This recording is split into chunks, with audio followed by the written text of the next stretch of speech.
You see, to make any kind of development, we need to follow certain discipline. Like when you go to learn something, can you just act whimsically? Will you be allowed to? When you go to school, you have to follow the discipline. You have to attend the classes. You have to do certain things in a certain way. You have to study. You have to sit for exams. So this is how, for any kind of development, if we sincerely want to achieve, then we have to discipline ourselves. Now, in order to develop ourselves spiritually, we have to develop our consciousness. We have to refine our consciousness. Therefore, we have to abstain from activities that affect our consciousness and degrade our consciousness. What degrades our consciousness? Intoxication. You can see when one becomes intoxicated, what happens to his consciousness. He loses his consciousness practically. Therefore, in order to make spiritual advancement, one has to give up intoxication. One has to be truthful in order to make spiritual advancement. Therefore, one must abstain from all kinds of falsity, all kinds of lies and hypocrisy. He has to be straightforward and honest. And in order to make spiritual advancement, one has to conquer his sex desires. Sex desire is binding us, tying us down to the material nature. Therefore, a person who wants to make spiritual advancement has to conquer sex desire. Therefore, you'll find practically in all religion, the religious practitioners have been urged or expected to be celibates.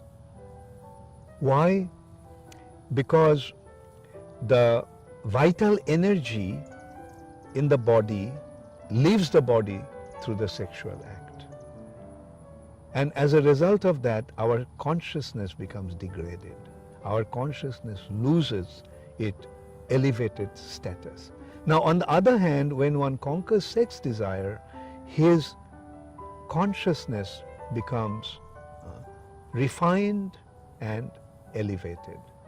As one abstains from sex life, and in Sanskrit or in yoga, these are called elevation of Kundalini through the chakras.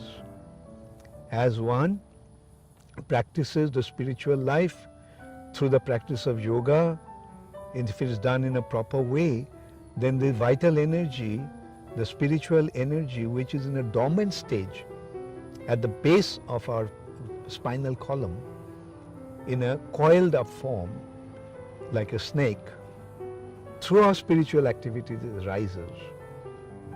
As it rises, one makes spiritual advancement. But unfortunately what happens in most cases, most of the time, through the sex act, that vital energy goes out of the body. Therefore it cannot rise beyond the first chakra.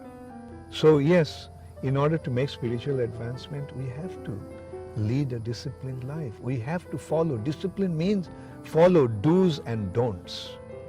These things you should not do, and these things you must do.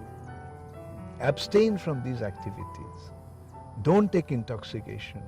Don't indulge in immoral sexual relationships. The actual purpose of sex is procreation. But this process of procreation is a painful affair. Therefore, the Lord has given certain pleasure to entice living entities, male and female, to this act of sexual relationship. And everyone nowadays is practically just concerned about that little bit of pleasure that is derived out of that, forgetting the actual objective. The real objective, even in animals we see, why do the animals indulge in sex life? For the sake of procreation. So these are the disciplines.